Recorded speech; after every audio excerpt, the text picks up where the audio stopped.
Hey everybody, welcome to another episode of Creators Outlet. Tonight we're here with Daphne Lage. Hi. Yeah, Lage is correct. Yes, Lage is correct. Well, I ain't got that one. I'm like, oh, there's no N there. Right. No, people think that because it only has 4 letters that it must be complicated. So it's, so it throws people off. I try to overly complicate stuff because I get confused easily. So welcome to the show. I know we met a couple of times through CromCon. Yes. And a little bit more this time because I was on through the entire thing. And what fun it was! I caught up on sleep finally this weekend from the weekend before. So yeah, like I was saying before, CromCon is pretty intense. Pops gets all excited. Yeah. Puts a little of his favorite spirit in his coffee and kicks off the day. Well, hey, I mean, but that's what makes the shows fun to be on, because like I said, he knows how to, he just knows how to keep it moving and keep it going and keep it interesting and lively, and it's like his enthusiasm is infectious. Well, he's been doing them almost a year now. Right. Next month will be like 1 year from when he did the very first one. Yeah. And Phil and I were busting his chops because the schedule for the first year is written on both sides of a paper plate that's still on his desk. That's funny. So I'm like, I go, look, the 1 year anniversary, we have to raffle off the paper plate. Right. Yeah, of course. That's going to be a giveaway. You can sign it, send it to Phil. Phil will do a little Pops, logo on it, and we can mail it off to the people. Right. Yeah, because napkins were too small for the idea, so you needed the paper plate. Somewhere I actually have Walter Koenig's signature on a napkin. Oh, there you go. We didn't get to meet him. My friend and I went with his parents. We were probably 18, 19. We went to a show. We went to one of the old creation shows in Boston. And I actually stepped in his foot. Oh. He was just walking around the showroom, probably looking for action figures of himself. Probably, and, just seeing what was out there. And I didn't even notice him. And I went to turn around. I stepped on. I go, oh, I'm sorry. And then I realized who he was, and then he got mad when I said, the nuclear vessels are that way. Oh, no. We were 18, Got the look, and I'm like... That's what we do. But I guess his parents were in the cafe, and himself and a couple other guests were going in to, get coffee and a quick bite. And his mother, nonchalantly walked over and said, hi, it's very nice to meet you. I know you're with your friends. I don't want to bother you. My son and his friend were very excited to be able to come here and meet you. I'm not sure if they're going to be able to, get in the room when you do your talk. And so he's like, a couple of napkins. Here you go. Oh, that's funny. And off we went. So somewhere I have a napkin. I have a napkin of Chekhov. So there you go. At least and also that was back in that was back when it was easy, it was more casual to meet people at conventions rather than now where it's all entourage and security, and you can't get close to the table. You have to pay for a VIP badge. Conventions went downhill for me as soon as the quote unquote invention of photo ops came in. No, I have to agree with that. That came in and went down. Oh, you can't take pictures with your camera phone. I'm like, why? Because you have to pay for that. I'm like, it's why the paparazzi don't have to pay for it? I go, I'm still gonna, go to their table and, get an autograph because, I want to hang it up on my wall. Hey, I know them. Right. But I mean, it just got really complicated. Yeah. It's like, and now they charge you $100 and up to have you open up the camera app on your own phone to take a picture. Well, that way you had the picture. I'm like, right. Why don't you take the picture and then you can print it out on a mobile printer right here and just give me the actual photo? That way have it autographed.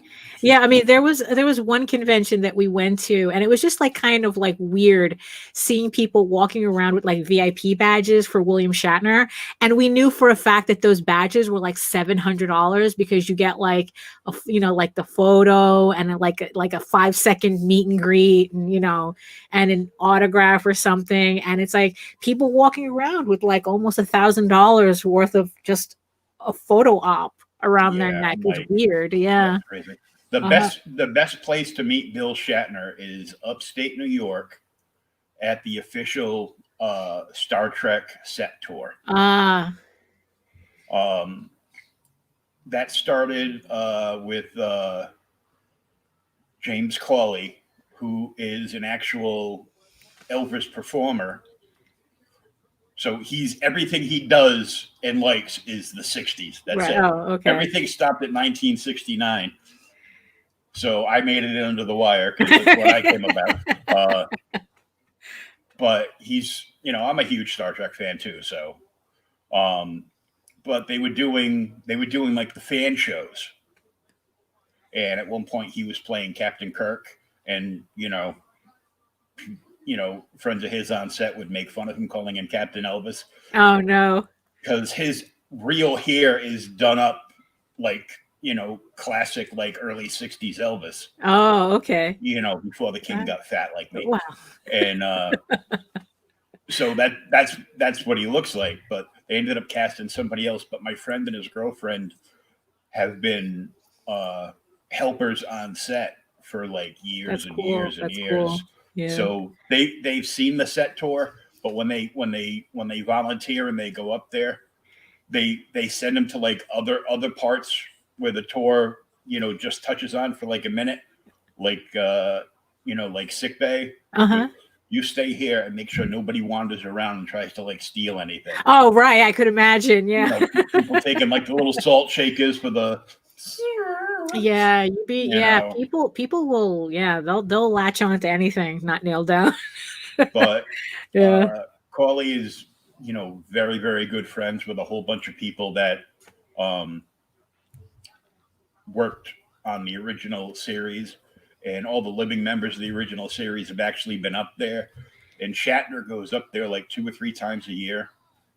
That's cool. So you have to pay like a little more, right? Yeah, because you're actually getting the set tour from Shatner. Wow. Okay. And yeah, he's telling stories of yesteryear to to everybody. And right, but that sounds more interesting though than just a photo op at a convention, because it's like you're getting an entire experience. Yeah, I'd rather pay like the Shatner experience at the set tour. I think is like $400 or $500. Right. I'd rather pay $400 or $500 and get a tour around for all intents and purposes, the real Enterprise. Right. Yeah, exactly. By the captain. Yeah. And, you have, there's a banquet meal that you sit down. There's only like 20 people allowed in. Right. So it's a really intimate experience. Yeah. It's intimate, like a small crowd and everything, And I'm, so I asked him, I go, are there, wheelchair accessible ramps and everything? He's like, oh yeah. I go, oh, good. Now I just have to have somebody make me up the contraption so I can go as Captain Pike. There you go. I already have the chair, so and I'd be all set. Right.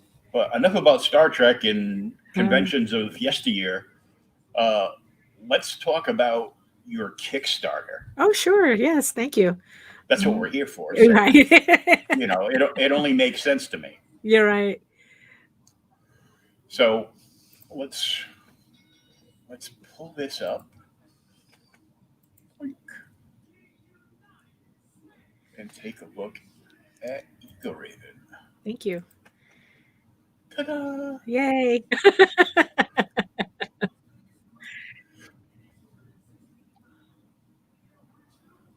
So I gotta put it on the bigger page because my eyes are that bad. Well, no, that's okay. I'm the same way too. I pull it up on the screen for the show, and I'm like, yeah, it's there. I can't tell what it is. I can make out the picture, but I can't I'm Right. Yeah. like green and that's black print. Got to go to the other page. Yeah, that's why. Yeah, my desk is horrible. I have like 3 or 4 different types of glasses all over my desk because it's like I need something for something. Yeah. Well, I'm nearsighted, so Yeah. I put my glasses on so I can see the TV to change the programming. Right. Exactly. And then I'll pick up like a prose book or a comic book, most likely a comic book, and go to read a book while I'm watching TV. I'm like, damn, I got to take my glasses off. I can't see it. Yeah. And then if it's a part of a movie that I already know, and I want to watch that part because it's a favorite part. Yeah. I'm like, oh, where'd I put my glasses? Right. Yeah, exactly. Because now you need the glasses for far to read the subtitles and stuff. So, I'm looking for them and they're just sitting there balancing on my knee. While I'm sitting on my recliner. So it's crazy. Yeah. But you had a very low goal on this one. I wanted to keep it modest. It's like I've done up to 15 Kickstarters already for other books. So I was already like really familiar with the process. And this one was my first solo comic book project. And I pretty much took what I learned on those other Kickstarters and I go, you know what? It's like, I'm doing everything myself. I have everything proofed. I know pretty much what I need to produce this book. So I kept the goal at $500, because it's like, I figure it's like, you know what? It serves a dual purpose. It's like, I know I can at least reach that. And then it's like, once I reach it, I don't have to sweat, because it's like, I mean, it's like if I had left it at if I had started the goal at 1,000, I mean, I probably would have been a nervous wreck all week. So I kept it doable. Just so that I like the whole process of doing a Kickstarter is stressful enough as is. So it's like the idea is just to keep the stress to a minimum as possible, so I can concentrate on the other aspects of running a Kickstarter, as opposed to worried about am I going to reach a goal or whatnot. Mm-hmm. So we just reached at least the first. So yeah, we reached goal, and then we reached the first stretch goal. And let me just, I guess, give like a brief introduction about the book, because I'm kind of like going in cold. I guess we're talking about it cold here. So this is a book that I like I said, my first solo comic book project. It's Egoraven, Heir of the First Unicorn, and it's a fantasy drama created, written, and illustrated by me, Daphne Lage. And it's a multi-issue comic book series in the style of the Chronicles of Narnia and The Witcher. So the first issue that you see here, is 32 pages in full color. And it introduces Egoraven, a half unicorn, half human princess who lives a rather sheltered life in Edenron, a magical valley of elves and unicorns.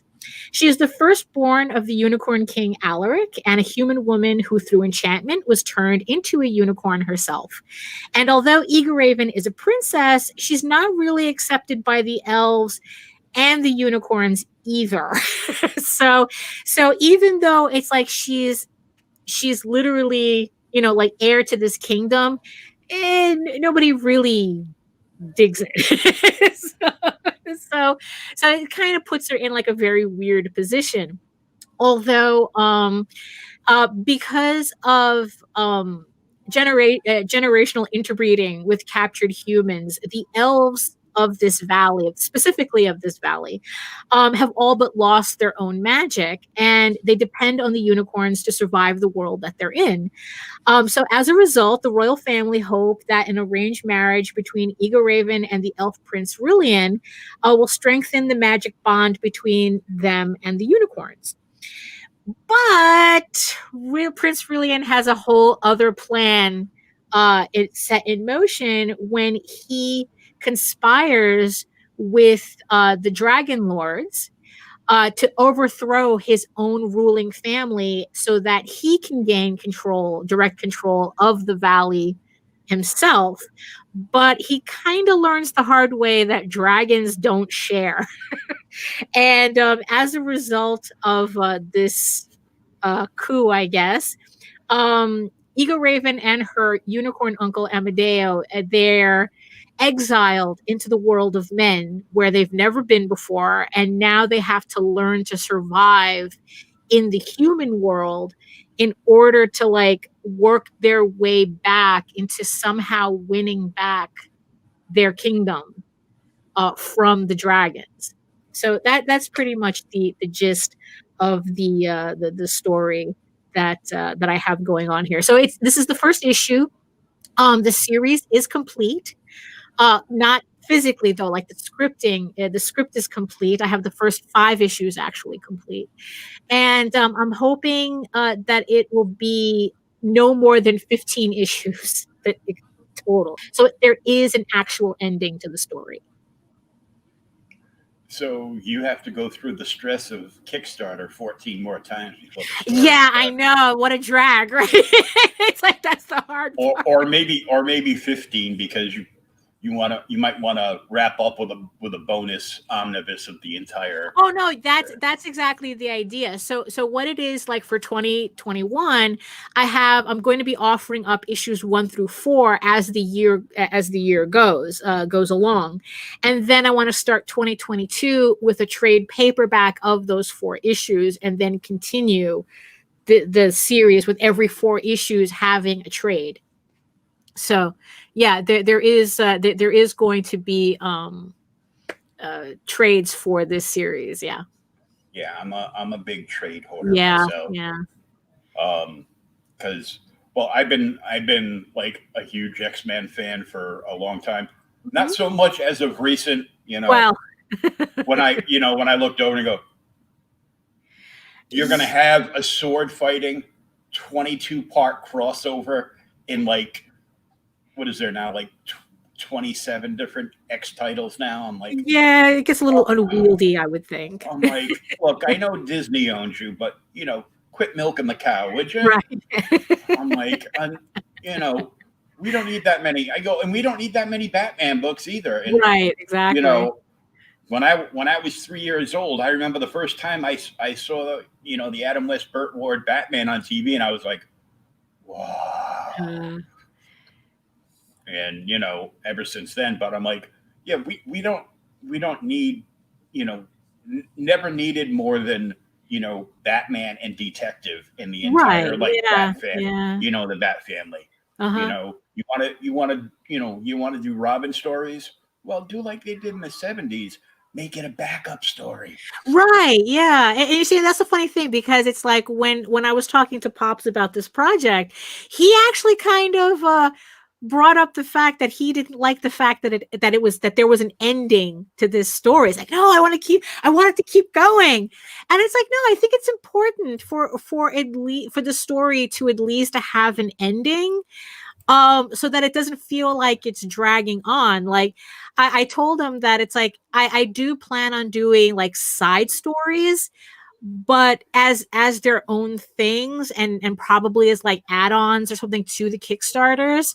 But there's going to be like the main story and then like these little side things popping up to kind of like flesh out like different stories more. But yeah, that's yeah, but the whole like ongoing, like it just keeps going is kind of like that's no, I'd like it to have like a nice ending. Yeah. Yeah. You could always, because it's like one huge like story arc. So right, yeah. I mean, just about a year and a half worth of story. So I'm like, yeah, that's Jeff Johns worthy. Right, yeah. So it's like, why not? Because you can always go back, if like another story comes into your head with these characters, a couple of years down the road, right, you can bring them back, and now you have a new story to tell. Right, Something different. Yeah, and also I think that it makes it very easy for the reader to like jump on and jump off, like they know like where to jump on and then where to jump off, at the end. It's like there's a beginning for them to jump on, there's an ending for them to jump on. And the fact that it's 15 issues is also like kind of like a doable goal, as opposed to like, well, this goes on indefinitely. Yeah, I know. Yeah. It's like, just it's kind of like watching a Lord of the Rings movie. Right. Like, Yeah. oh God, how long is this? Right. Especially if you're watching the extended version. It's What like 9 hours worth of footage. what other version would you watch? I mean, Right. really. Exactly. No, for real. For real. I sat here the other week and I watched like the whole Hobbit, like front to back, and I'm like, I go, oh, I miss these movies. Right. Yeah. Because Yeah. they were so good, and they're epic and they're long and everything, but at least you felt like you got like your $10 or $15 worth when you Right. went Yeah. in there, Yeah. Especially, and then it's like there's some movies that you have to see in a theater, and that was one of them. Oh yeah, that's Yeah. definitely one of them. Right. Yeah. I haven't seen anything recently. Well, I don't think anybody has really in a theater, but I was happy that a few years ago a friend of mine came to pick me up at the rehab hospital I was in, and my walking was a little better then, and he took me to a local theater there to go see Logan on the big screen. Oh, yeah, that was good. Yeah. So I'm like, Logan is the last movie I saw in a movie theater, and they're like, well, you can still go, I go, yeah, nah. You're right. Why not? I go, because I can watch them at home for free.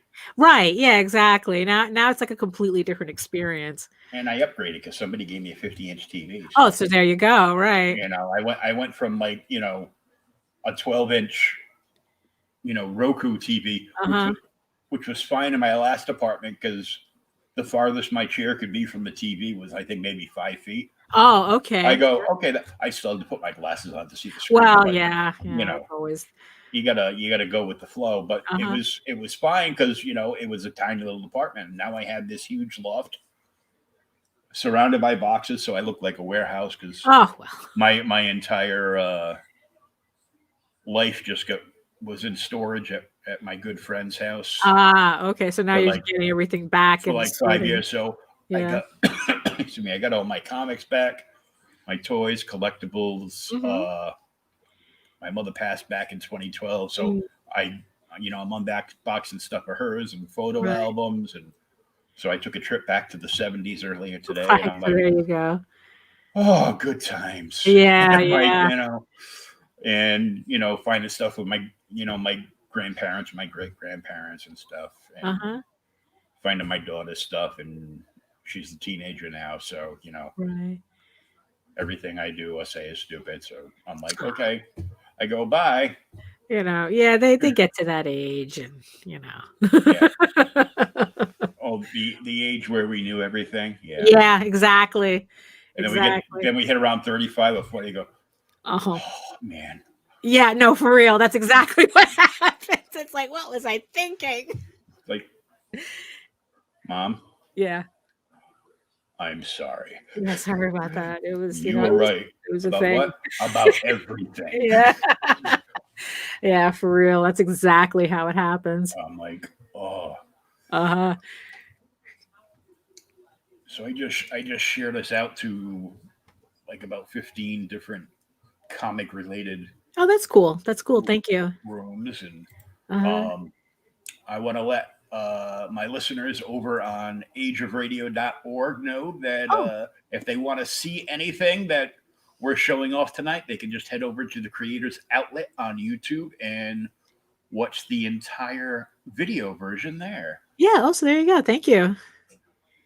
That whole thing's new. I keep forgetting to say anything. I go, oh, darn. So after we finish this, I will download the audio of this, and it'll be uploaded tonight, and there'll be a link so people can download and listen to the audio all the geeky stuff we talked about. That's cool. That's cool. Oh, so I guess like for the benefit of the our radio listening audience, then you can also check out. You can also find links to the Kickstarter and a free version of the entire of the first 5 issues of this series in the original black and white line art version that I did first. You can check it out at my main website at egoworks.com, EGOWORKS.com. And that and many, many other links are in the show notes, either up above or down below, depending on where you're watching us. I shared all the links from your Facebook page that you had. Oh, yeah. There's a lot of them because it's like I have like the Facebook, the Twitter, the YouTube channel, the Instagram. Yeah. The usual collection of social media. Those are all in the show notes, along with the link to the Kickstarter, which of course, as you can see, is also in the chat. Yes, thank you. So, which is nice because I share it to the chat here, but wherever people are watching it, the entire thing comes up like an ad, at the top of the chat page. So I'm like, one click. It's a one click and done. There you go. And let us scroll down and take a look. Take it. This is the entire crew, right? Well, this is the main crew. My babies. So the thing is, so this project was this was a comic book that I was pretty much working on. Well, it was kind of like working / percolating / just trying to get it together for like the past 20 years. I came up with the idea in high school and kind of like started really getting it together when I was in college. And then like as the years went on, it was just like it just built more and more and more until it finally got to an iteration that I go, okay, this is it. This is the story. And like I said, on my website is the original version of it, which is in black and white. And there's 5 issues running right now. And what the Kickstarter is for the kind of like a remastered version of that original version. It's in full color. I redid the lettering. I tweaked the artwork. And pretty much decided it's like, now's the time to just get it out officially, because up until this point, it never had an actual print version. It was just whatever I would put online, once, as I finished it, just whatever's online and that's it. And this is the first time that I decided to like, what, it's time to give this an official release. So at least I got something out of lockdown. Because that's when I really got the idea to really push forward with this, because it's like, I didn't realize like how much time I gained until like everything shut down. And then it's like, okay, I got to do something with this time. And I was like going, you know what, let's learn how to color a comic properly. And that's how I ended up with this. And then I relettered it. And then, it ended up what you see here on the screen. So I have samples of all the pages, so that just to show everybody that this book is done. I don't like doing Kickstarters on unfinished material. I think it's bad luck.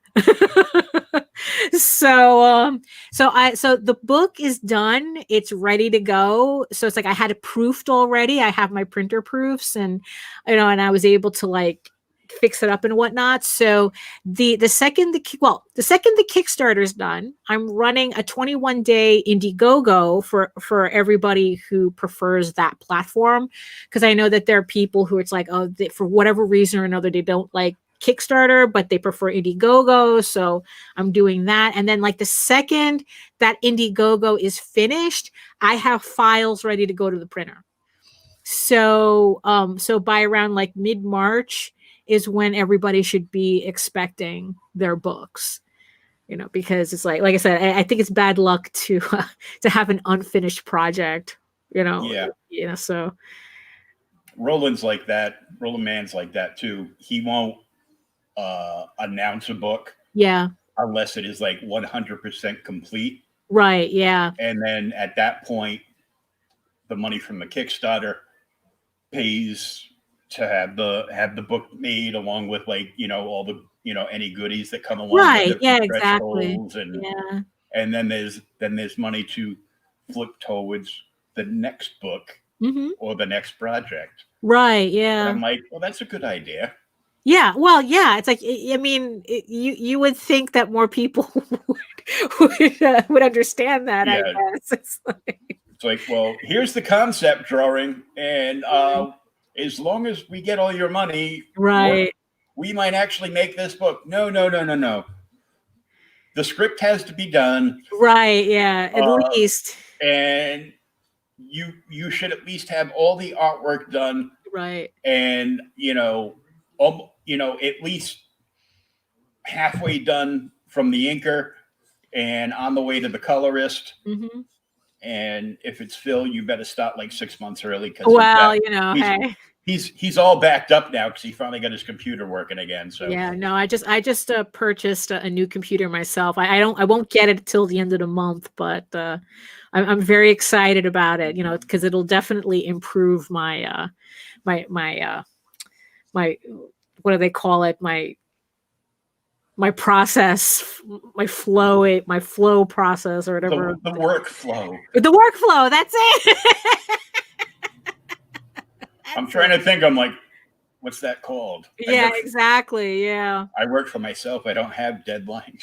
Right. Yeah. I mean, but that's also kind of like a tricky thing to maneuver too, because it's like, like officially, I technically I don't have deadlines, but I do have these Kickstarters on my schedule, so I want to make sure that I hit all enough deadlines to make sure that that the next Kickstarter is ready to go. Because like I said, I have the first 5 issues are completely inked, so I just need to color issues 2 to 5, and then I have 6 and 7 that are laid out. So I just need to ink, to pencil and ink those in, and then finish coloring them. But I'm pretty much, I have a good leeway. I mean, I don't want to like blow that leeway that I have, but that's what I have so far. So for anybody who's wondering whether this was going to be a one-hit wonder, because there's some Kickstarters out there, you get that issue 1, maybe you get on issue 2, and then you never hear from them again. And I'm just determined to finish this series. So yeah, you're going to get a complete story. Yeah, I've got a long box full of indie books like that. Yeah. Back from like the 80s and 90s. Oh yeah, definitely, yeah. And I mean, I don't care, what anybody says about, what 90s comics are worth. I still love 90s comics. Well, yeah, of course, yeah. 80s, late 70s, early 80s for me were like, prime. Right, yeah. Because that's what I went from. I just look at the pictures and make up my own story to, well, I guess I'll read the word bubbles. Oh. So I know what's really happening. Right, yeah. And I'm like, I didn't want to read the narration boxes, because back then it was like reading a prose novel, depending on who was writing the book. Yeah. That Chris Claremont style, describing everything that's happening in the panel type of thing. You get like a book from Chris Claremont or Peter David, and like, there's like a 10-page preface before it. I'm like, right, yeah. I just want to read the comic. Yeah. Even now, like, I'll pick up a book now and it's got like a forward from somebody, I'm like, oh, well, and I'll read like, the first paragraph of the forward. I'm like, yeah, I get the gist. And right. I just want to read the book. Yeah. It's like, okay, you're heaping praise on them, and it's well deserved. And right. maybe I'll finish reading this page when I'm done with the other 675. Right, exactly. Yeah. We'll get back. We'll get back to you. Yeah, I'll get back to you. And what was that? I can't remember what book I was reading, but it had an Alex Ross preface, and he was piling all kinds of praise on the artist whose book it was, and I'm like, yeah, we get it. Right. Yeah. He cut you a check to say he was better than you, and right, or something like that, right? And we'll go back. Now, you compared the book to the Chronicles of Narnia and The Witcher. And for me, I see the old Dungeons and Dragons cartoon. Yeah, no, really. It's like I was so chuffed when I put this piece together, because it's like I was doing one of those like character lineups to kind of get everyone's size relation to it, so that I would be able to keep everything consistent especially for the new issues. And then as a goof, I started putting them together like this, and I just died when I saw that, because it's like, oh my God, that yes, it looks exactly like the Dungeons and Dragons cartoon. So specifically, what stood out to me as Dungeons and Dragons characters, on the far right, the unicorn in the red dress. Yeah. The guy standing next to her reminded me of Eric, the bowman there. You're right.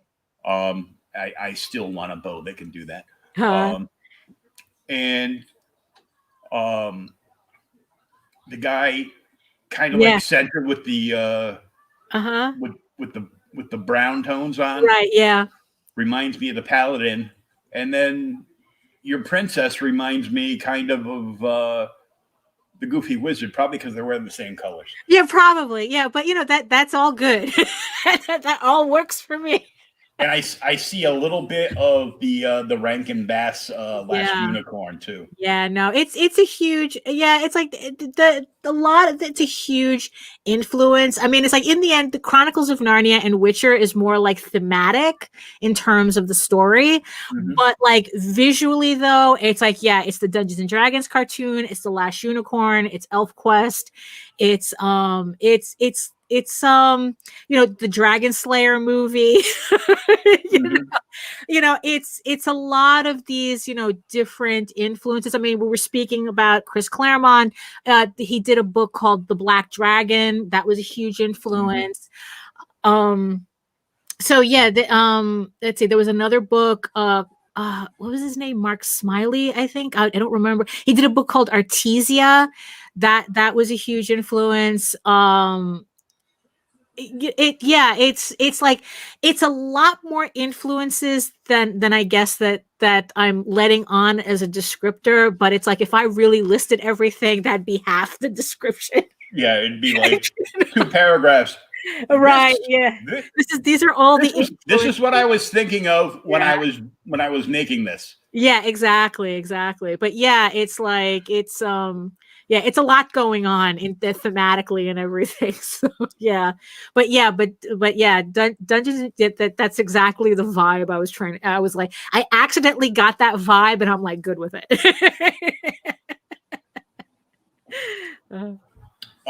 Of course, the Fox character makes me think of Star Fox from Nintendo. But. Oh, okay. That I mean, it's I mean, for me, it's Disney's Robin Hood, but that. Well, that too. Yeah. Yeah. It probably would have struck me if there was a fat bear standing next to him, but. Oh, right. Yeah. Well, no, I don't. Yeah. I don't want to be too on the nose with the. References. I don't want to get the obligatory Disney cease and desist letter. Well, that's true too. Yeah, we don't want that either. So we're going 32 pages in full color. Yes, 32 pages. Right, and 32 actual comic book pages, not like 15 pages of comic pages and then like everything else is like random pinups and stuff.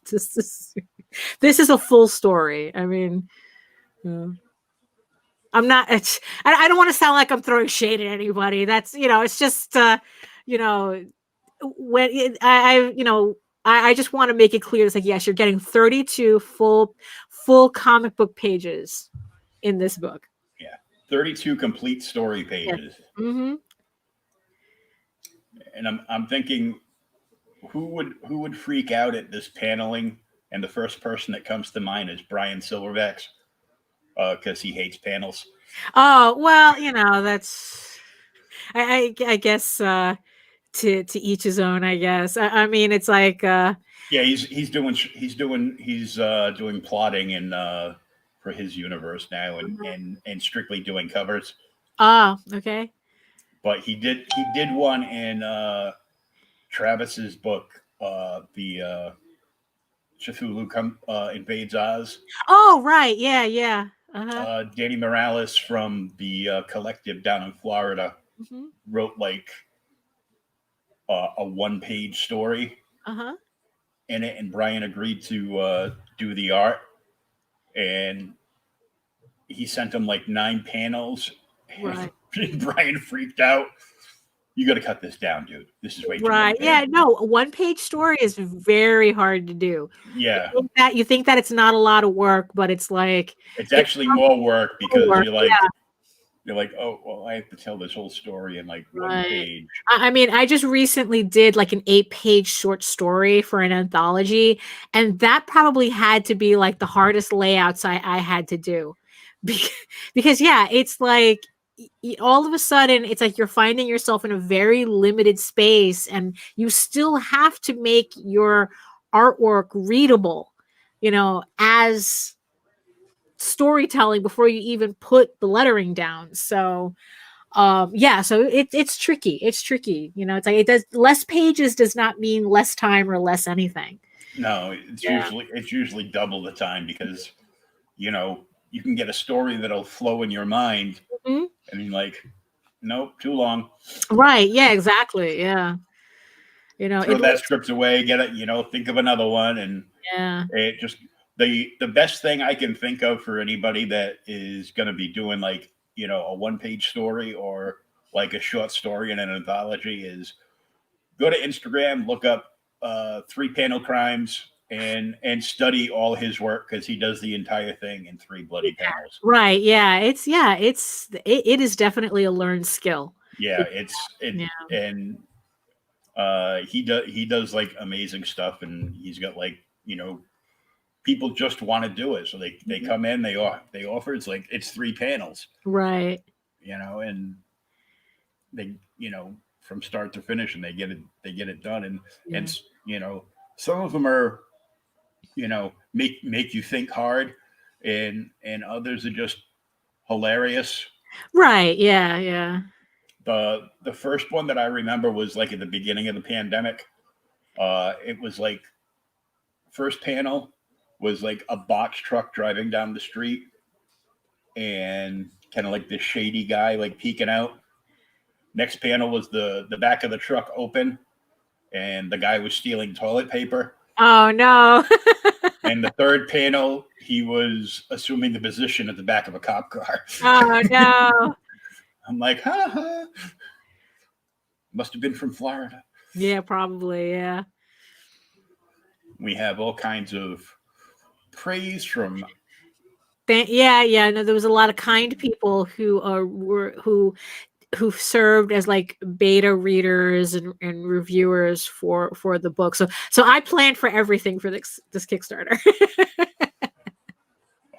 Baby Barbarian, Catch the Craze podcast, EvonComics.com, Shock of War, Mary Bellamy, George Medina, Codename Hunter, Lone Wolf Comics, and the Geek Insider. Yeah.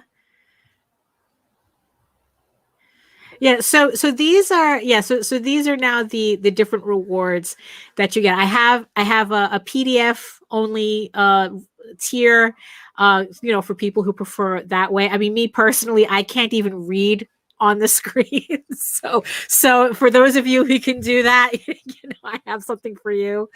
And then it's like with every tier, it's like not only do you get like the regular version of the printed book, but you also get the PDF of it. So I have like several different variants as levels. So this is the standard level where it's like you get the print copy of the book along with a PDF.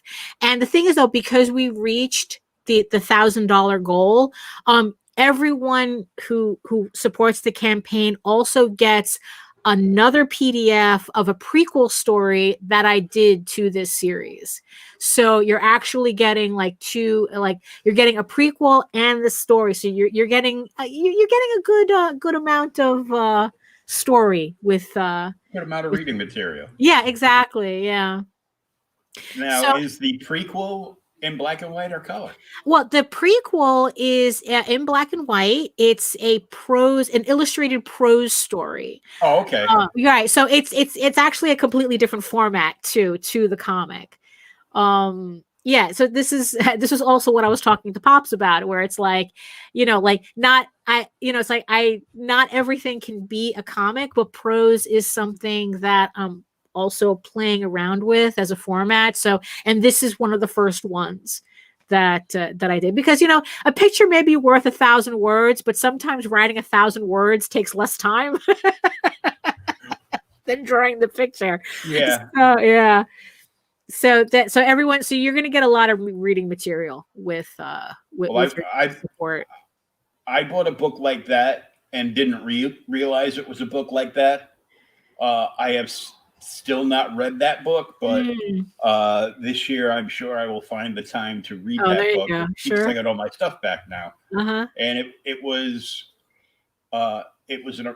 it's in an Electra Wolverine book, and it looks like the Sienkiewicz. Oh, okay, sure. Electra, and I'm like, oh, and it's in the hardcover, so I bought it. With the white cover, with I think it's like Electra, but I think that was all painted by Sienkiewicz. But I kind of remember there being a prose story too that's illustrated, but I don't know. It's been a while since I really looked at any mainstream books. Well, luckily it's right here. Oh, there you go. All my books ended up being here. Oh, and my free hardcover of Castle. Oh, there you go. Let's see. Is it in this stack? I got like 3 stacks here, so I'm just like, nope, those are art books. That's my Louis Royal collection. Oh, okay, cool. I had to have art stuff, so I've got. Oh yeah, absolutely, yeah. I mean, it's like you need to. It's always good to surround yourself with that, Yeah. Oh, and an X-Men prose. Oh, there you go. And it's a book club collection, so it's like. Out of curiosity, who's the author? Who's the author? Stephen A. Roman. Yes, no, he's a friend of ours. X-Men: The Chaos Engine. Yes. Steve is a friend of ours. Oh, good. I can get it signed now. Yeah, pretty much. Yeah.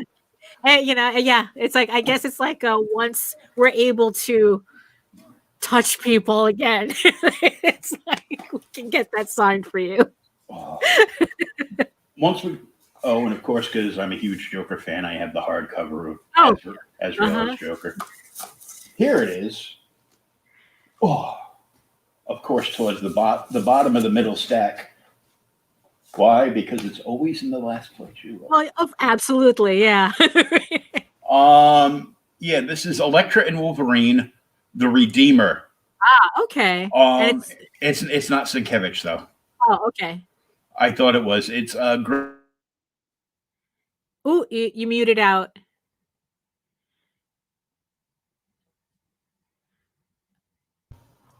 Stupid program. Every time I move my chair, they're like, "Whoop, mute." I'm like, "Oh, right, yeah." The StreamYard can be fussy like that.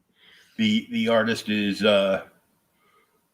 Yoshitaka Amano. Oh, okay, yeah. I think I remember this book. Yeah. Let me just blow this up because this is just. Yeah, that's some beautiful stuff. Yeah. And then you get the a little back cover artwork, and yeah. But yeah, I thought it was, I thought it was that, and there's like, splash pages and stuff in there, but then you have yeah. I'm like, that's a lot of words. Yeah. I'll put that down for now. Yeah. Let me try. Got it. Yeah, that's a scary sight. So you get the PDF, and I will just call it cover A because that's the regular cover. Yeah, the regular cover. Yeah. And of course the prequel. Yes, and you get the prequel now because we reached that goal. So the second tier that I have, you get the Virgin cover, which is the same cover as it's the same cover, except all it is that there's no logos or anything interfering with the artwork. So you get the version, like the cover A, and then I guess this would be cover B, which is just without the logo, so you can just have the artwork. Yeah, well, this would be like a set of cover A. So yeah, pretty much. Yeah, you get the trade dress and the Virgin variant. So yes.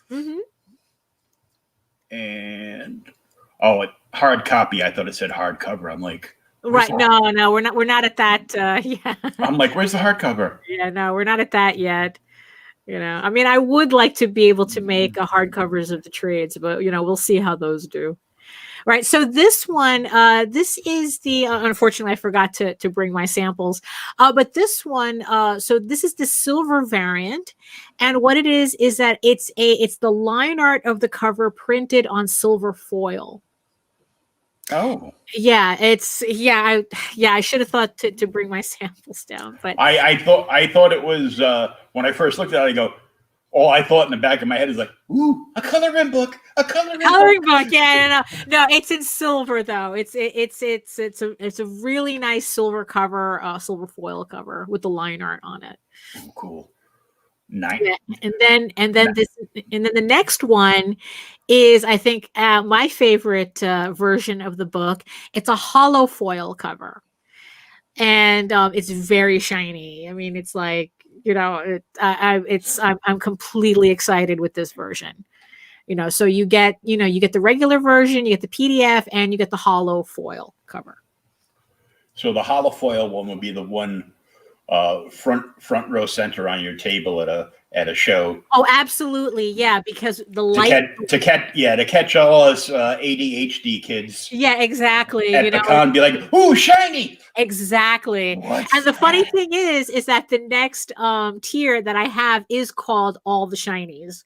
And what it is that you get the silver foil and you get the hollow cover in one shot. So it's like you get the regular, the silver, and the hollow foil. So you get like everything ish, because there is one more version of one more version that I have for the tier. So this one is the regular cover, and you get like a separate sketch to go with the book. So so if you're the type that likes to collect original artwork, you like blue line sketches, then this would be the tier for you, because so you get like, as you can see in the sample, you get like a blue line sketch of a random character from the comic. And then the last tier that I have is the actual sketch cover variant, and it's the comic with a blank cover that I draw an original color marker piece on the cover of, again, a random character from the comic. So that would be like the last variant of it. So you would get the original, cover, and you get the sketch cover version. And this is where the workflow will come in handy, because as soon as you get one of those, you need to start on it like right away. Yeah, exactly. But then also it's like just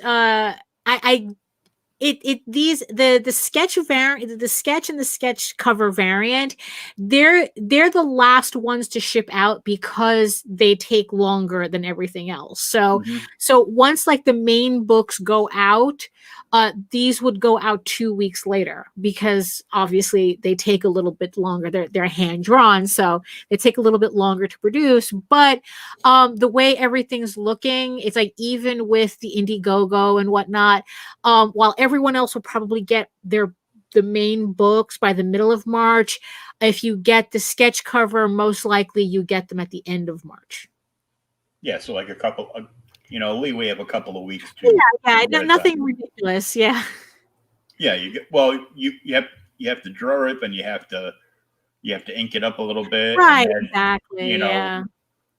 the drying process and everything. Yeah, I mean, you're getting an original piece of artwork, so there's a little bit more involved with that. Yeah. Oh yeah, yeah. I've got quite a few of those. And then it's like, so these are the backer rewards, which if you happen to be these particular number of backers, you will also end up with these particular sketches in your order. If you're like, if you're backer 25, you're backer 50. So the only one that's left to claim is backer 100. So I'm at 60 something backers. So we're almost there. Someone gets to get this in their package. So now I can be assured that Pops has your Kickstarter up in like a little mini screen. Oh, that's cool. Waiting to see 99 so he can click on it. No, definitely, yeah. He's always bragging. He goes, "Yep, somebody's got a contest. I'm in it." Right, there you go. Yeah. Like, yeah, so that's cool because that's something different that I don't see a lot, where it's based on backer as opposed to money raised. So right, yeah, just a little random something to keep it exciting, I guess. Yeah, random bonus. It's like, look, if you end up being this number backer, I'm just going to toss this in you. Right, exactly. I'm going to toss this in your package for free. So. Yeah. And this is the PDF that everyone's going to be getting now because we did reach the $1,000 stretch goal. So this is, like I said, this is a prequel. It's prose, it's illustrated, so black and white. But yeah, so I'm still working on making a physical copy of it because I've had some people ask. That one I'm probably not going to have until the second issue Kickstarter. So, it's like I'm still working on format and everything. So I figure when the second issue comes out, this one will be available as a physical copy. Yeah, that way you can do it as an add-on. Right. Yeah, exactly. Yeah. I know you read the story already, but if you would like the actual physical copy. Yeah, exactly. Because it's like I said, some people have been asking about it because it's like, the digital files are cool and all, but it's like even, I mean, I'm the one supplying the digital files and I literally can't read them, because it's like, I don't know, there's just something about it being on a screen that I can't focus on it. So it's like, I'm definitely a person who needs a physical copy to look at. Oh yeah, I prefer for you get the smell of the ink on the page, yeah, exactly. And the feel of the paper and everything. Yeah, and it's like, look, I want physical copies of everything because I see what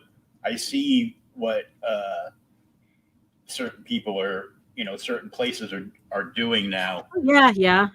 And I'm like, yep, I was right. You need physical copies of stuff. Right. Yeah. It's kind of like you look on your Kindle or something and all of a sudden it's like, I thought I bought this book and it's not here anymore. Yeah. Type of thing. Yeah. I knew I bought a copy of Orwell's 1984. Why isn't it here anymore? Right. Exactly. And that was one of the books that got pulled. Because it's like there's like some kind of copyright issue, and it's like, but I paid for it. It's not like you guys gave me a refund. I don't think it was a copyright issue. Right. Well, allegedly. Yeah, allegedly. let's not go there. Yeah. Yeah, I've actually like I've been seeing like various books that they're like, nope, there's dangerous rhetoric in that book. We can't have that. I'm like, okay. So I add it to a list and I email like a half dozen like used bookstores looking for certain books. Right, usually it's Star Wars and Star Trek hardcovers. And but when a book comes across, I'm like, oh, I read that when I was in high school or middle school. I'm like, oh, they say that's on the list. Okay. That's So if you have a copy of this, I'll take that. Right. Yeah. And the thing is, though, again, depending on what state you're in, I mean, that list can get pretty long with stuff that you wouldn't even think would belong on a list. But Yeah. Well, I'd hate to see California's list. Yeah. I mean, it still kind of weirds me out that Mark Twain is on that list. So it's like, what? I know. It's like, yeah. And I can't remember the name of the book, but it had to do with it was historical, and it was about a former slave and what he did to help his people escape the tyranny of the South. And of course, it's on a list. it's what they did is they didn't pull the book. Well, they pulled the book. Right. They pulled the copies and they reprinted it with a preface stating that the story in these pages is not historical. It is all fictional. I hope you enjoy. Okay. I'm like, all right. Anyhow, back to the program. Exactly. Yeah. Yeah. So stickers is the next is the next goal that we're reaching. So I think if we hit, I think like 2,000. I think 1,500. 1,500, yeah, because Amadeo the unicorn. I have to get my glasses out. It says 1,500. It probably helps that I'm on a 40-inch screen. So yeah, I'm on a tiny laptop. So yeah, so so you get the one sticker, you get the Amadeo sticker, and then when we get to 2,000, you get the Rakan Guard sticker, and when you put them together, they fight. They look like they're fighting. So I thought that was fun. Yeah. So that's right. So these and this is where I also show these are the 5 issues that I have ready to go pretty much. So like I said, it's like this isn't a one-hit wonder here. I'm really serious in doing this series. Daphne's very serious because it's taken her 20 years to get here. Right, exactly. Yeah. And it's like, it just, what's funny is that it's like, it took me 20 years to get to this point, but it took the last 3 months for me to finish it. Like for some reason, like this last, especially, I guess it's like a combination of the lockdown and the whole stress of the whole thing. And it's like, and also it's like, meeting you and Pops and, everybody online and just kind of getting a second wind from that. Mm-hmm. And then it's like the last 3 months, I was just banging out that script, just like everything was coming together, at that moment. And it's like that, I mean, that was just, like 20 years worth of work finished in 3 months. You meet a whole new creative community. Yeah. And next thing you have a couple of SNL guys in the back of your head saying, "We're going to." Right. Exactly. Yeah. Exactly. It's like, I mean, it was just really amazing, to kind of like feel like, wow, it's like, these are these I forgot I had a photo of. So these are all my samples of all the variants of all the different variants. As you can see the silver cover there. You get a glimpse of the hollow foil cover. Because like I said, I was not playing around with this Kickstarter. I wanted to make sure everything was on point before I even hit launch. Yeah, because I didn't want to take any chances. Did you say lunch? Oh, yeah, I know, right? Lunch. Oh, I'm sorry. Launch, yeah. Yeah. So yeah. yes. So I can actually see like the silver on that Yeah. cover now. Mm-hmm. Yeah. So it's not a coloring book. Right. Yeah. You say it definitely doesn't look like one now. Yeah. Although with issue 15, a coloring book would be really cool. That, you know what? Why not? You know, I mean, it's like, why not? Just do like 32 pages of, you know, of nice little pinups in there, and send, you know, some crayons, and we're good to go. Sure. Yeah. I'm like, you know, the small little fat Crayola crayon packs, Yeah. and you take pinups from like all 15 issues and just toss them together, and Right. Yeah. you know, boom. Because I remember DC did something kind of like that for like 1 month. They released like variants that were the adult coloring book version. Right. Yeah. But I'm like, I go, the books were $8.95. I go, I can't put a mark on a book that's, you know, almost $10. Get out of here. Well, that's how they get you, you know, because Yeah. it's like you figure, oh, you know, you'll buy one to keep, and then maybe you'll buy one to color, and then they've got $20 out of you. Or maybe I'll just buy that version, and you know, I won't color it, and I'll have to like, you know, peel the sticker, because they were still doing the digital sticker things in their book for a little while. I'm like, I don't care if the book's not complete without the sticker. I'm going to peel the sticker back and go online and read the book. Right. So I don't mess the cover up. But there you go. But yeah, I would recommend, of course, as I always would, get all the covers. Yeah. No, for the next for issue 2, I'm definitely going to do like a specific tier that has all the covers in it, including the sketch cover. So then that way, in one shot, you want, if you're the collector type, you know, here's the level to get everything. Yeah, I've known many completists. You know, I'm one, but you know, I dropped it with the, you know, multiple cover things like decades ago. Uh-huh. But I've been friends with customers at my local shop, because I used to work there too. Mm-hmm. And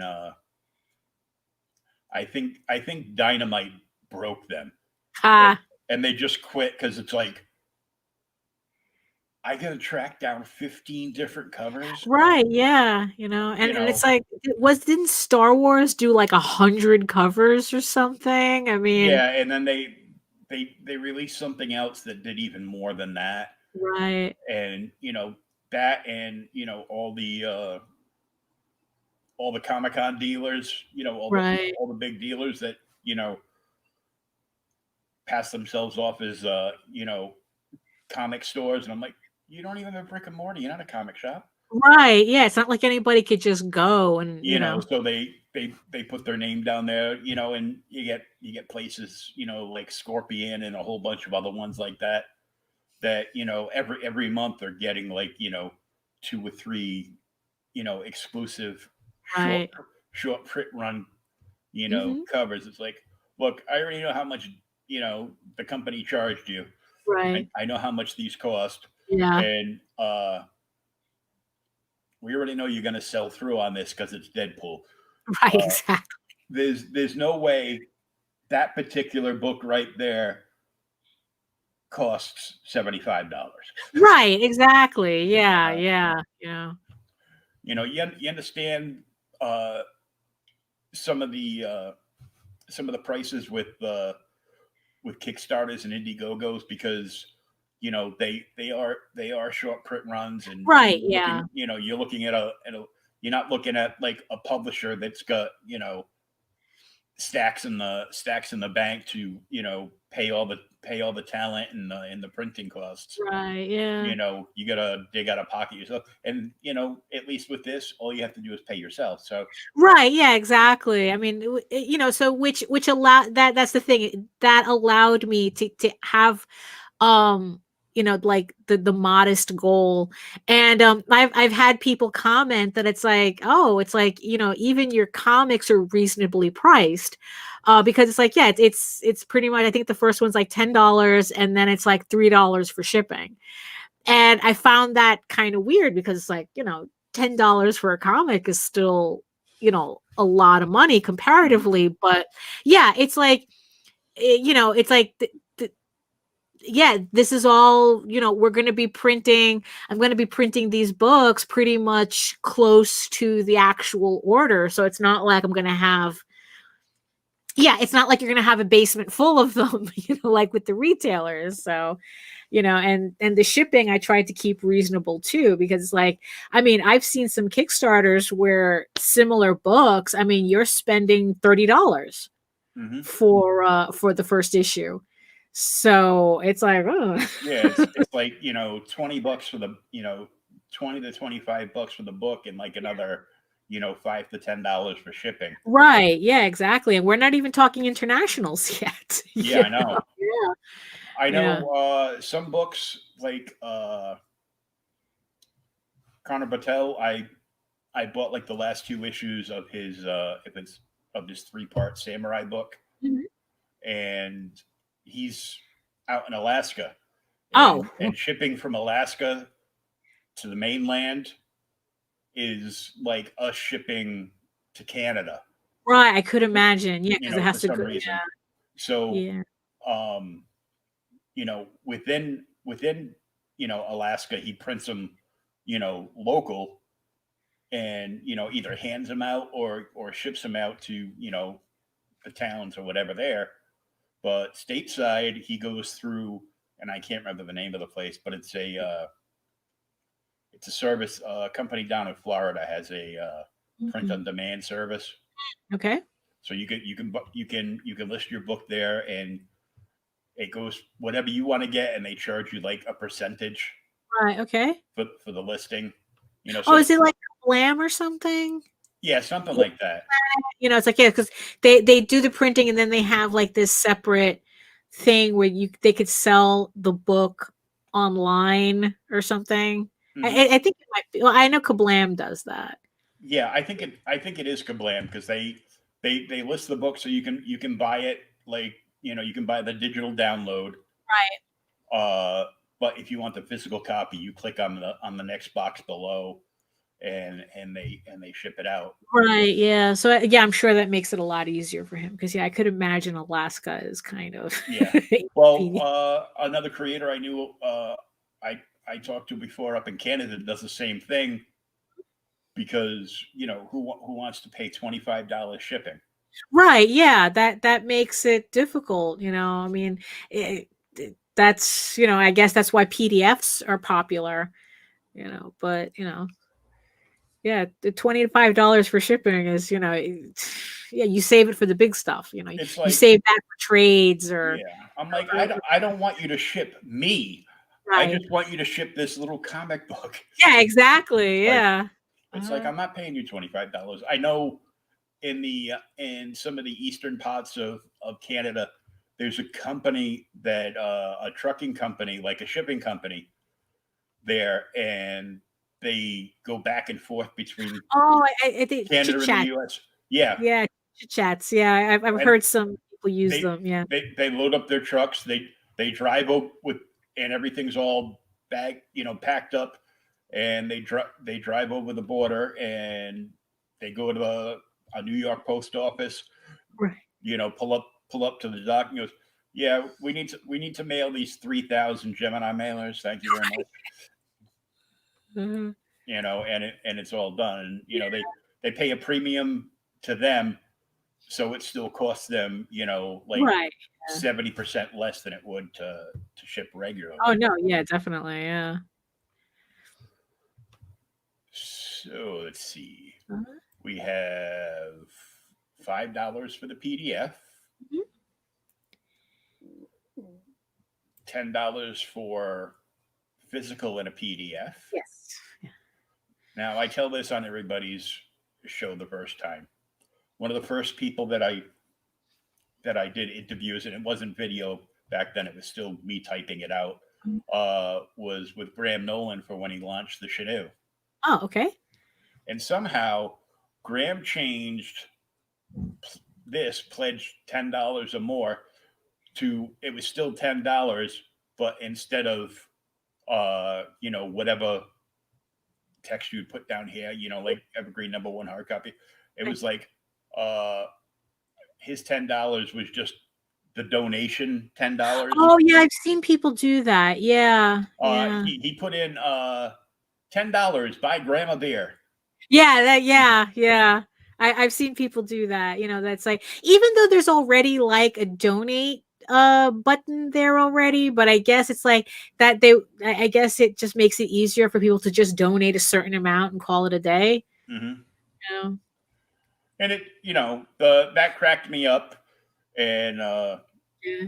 I go, that's great. I go, I'm going to do a Kickstarter. And he goes, oh, what's your book going to be about? I go, no book. I'm just going to Kickstart for people to buy me beer. There you go. Because, well, I drink Guinness. It's kind of expensive. And $20 or more, we have Evergreen #1, the Virgin Edition. And of course, the PDF comes with everything. Right. Yeah. So. PDF comes with everything. Yeah. Well, the PDF, and then it's like with all the variant covers, you also get a hard copy of the, I guess, like cover A, as we're calling it. Yeah. So any variant cover, you get the regular cover with it plus the PDF. Yeah. So that's a pretty darn good deal, because you're getting three copies. You're getting the PDF, cover A, and a fancy one. Right, exactly. Yeah. And you get the prequel PDF too. So now you're getting 2 PDFs. So now you're getting 4 books. Uh-huh. So that's pretty darn good. I think a signature would look good on the silver book, though. Oh yeah, I would think so too. I just haven't decided, like, should I use a gold pen? Should I use a black pen? Should I use like, I just haven't decided yet as to how I'm going to do that. Normally, I would say black, except all the line work, of course, is black. So yeah, I would probably say gold. Right. Probably I should just keep it safe and just like sign on the inside, because there are people that also, like, they don't like signatures on the covers, because they want to keep it like pristine. So we'll see what happens. Actually, that could be a question on the survey when I send it out. It's like, do you want me to sign it on the cover or on the inside? Do you want the modern signature on the cover, or do you want the old school signature on the inside front page? Oh. I've discovered many books like that over the years. I actually, speaking of him, hence prior, yes, not Richard, but right. Prior to this, I actually have an X-Men Chris Claremont like that. Uh-huh. Store didn't know it. I didn't know it until I took it home, and 2 days later, opened it up through the bag and board to read it, and I'm like, what the? Oh, right, yeah. It's like, oh, that's interesting. And then we have the rainbow cover for $30 or more. $40 or more gets you all the shinies. Yes. Plus 1 non-shiny. Right. Yes. Exactly. 45 or more gets you a #1 5.5 by 8.5 sketch edition. Mm-hmm. So is that the blue line one? Yes, that's the blue line one, right? So the sketch it will be like this little card that's separate from the comic. And then 50 or more. That's the sketch cover. You get an actual sketch cover with a sketch. Yes. Mm-hmm. Yeah, those prices are pretty dynamite.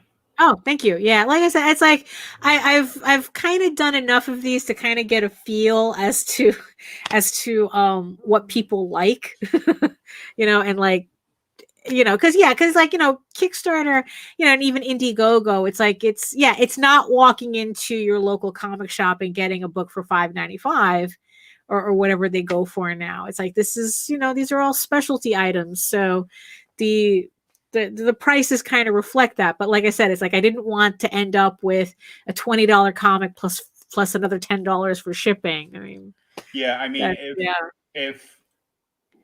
if I came down and looked, and the regular versions of the book, if you just had right. not shiny covers but like regular covers, and I could buy any of those regular covers for $20, or I could get you to draw me a sketch cover for $50. Right, yeah.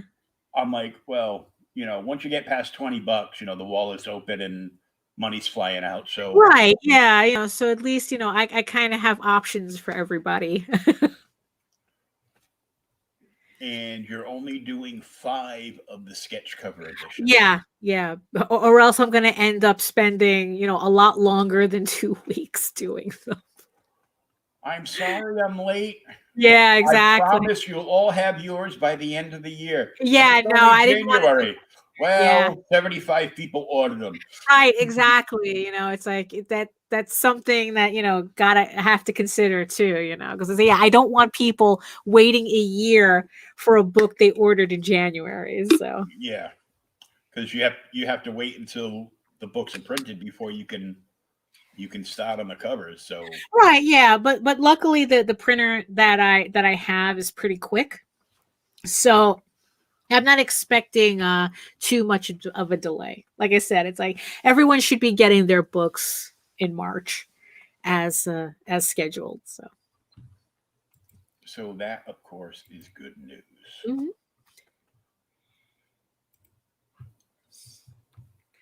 So, and of course, your backdrop is all your characters. Yes, this is my backdrop is from my other comic. It's where Egoraven is the kind of like a fantasy drama soap opera type of medieval story. Tall Tales is the action adventure, running, jumping, skipping, climbing Mount Doom type of. So depending on what type of fantasy you're into, I have a book for that. So Tall Tales is my funny animal fantasy adventure comic in the style of the Lord of the Rings, and it's a multi-issue epic pretty much, because so far it's the main series is 560 pages, so it's about like 20 issues worth of story about a group of friends and warriors who are on a quest to find the fabled Great Seal of Iberion, which was stolen from their benefactor, and they end up accidentally in the middle of a war between the rats and the trolls. So, like I said, it's currently at my website for free. You can either go to the link at egoworks.com, egoworks.com, and follow the links there, or you can just go directly to it at talltalesonline.com, TAILS.com, and talltalesonline.com, and you can read the story for free. We're currently printing the second story arc. We're currently working on the second story arc right now, but we will be printing the first volume of the first series from the very beginning of the story in November on Kickstarter. So that way, everybody who's been seeing me talk about this book for the past year, we're finally going to have the opportunity to start everybody off at the very beginning of the story, so that the new are you starting with floppies, or are you starting with no trade? This one's going to be the trades. This one, it's going to be the trade. It's going to be a trade collecting the first 5 issues, and then we're going to continue with like 5 issues. So yeah, for this series we're just going to do trades. We're not going to do floppies. And who's working with you on that? Now this one, it's me doing the illustrations, and it's written by J.D. Calderon, who also does the Oswald Chronicles, which is his book about it. That one is like an urban fantasy about a mouse who finds out that he's a wizard, and all the adventures that he has with his neighbors, who's a fairy and a troll. So that one, I also have links to that book at my websites too. Gee, I wonder why. Yeah. No. I already know why. Yeah, there's a little nepotism going on there. Well, maybe a little bit. But in your book, pictured behind you, it just makes me wonder, on like as you're describing it, the first thing that came to my mind was, who the hell would you choose to side with? Right, yeah. Rats or trolls?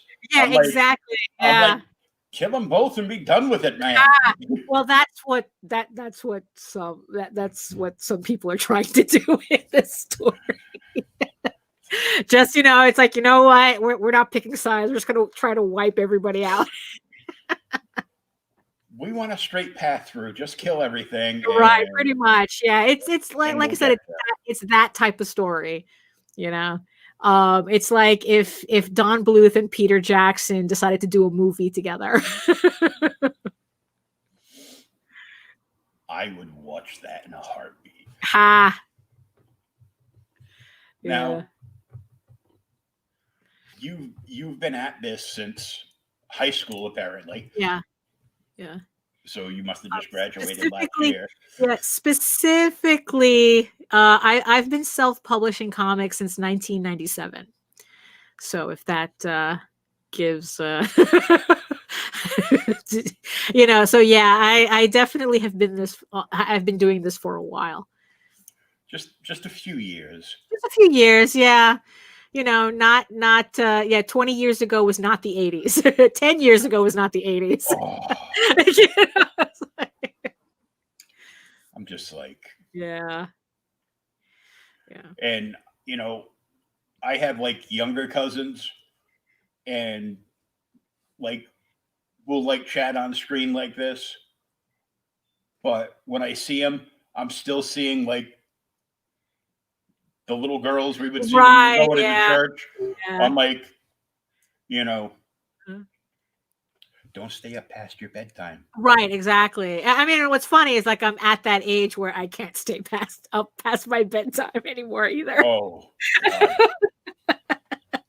I don't know what happened. I'm like, yeah. I have a PCA that comes in and helps me with everything, and he comes in like 5 days a week. So at least I get breakfast cooked me 5 days a week. The rest of the time, it's yogurt, bananas, and oatmeal.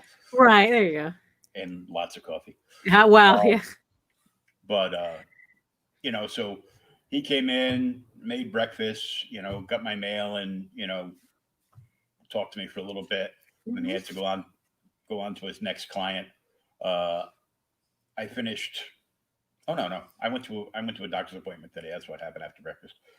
See, I can't remember anything. Right? Yeah. Well, I haven't been able to really remember anything since March. So yeah, I'm like, that's it.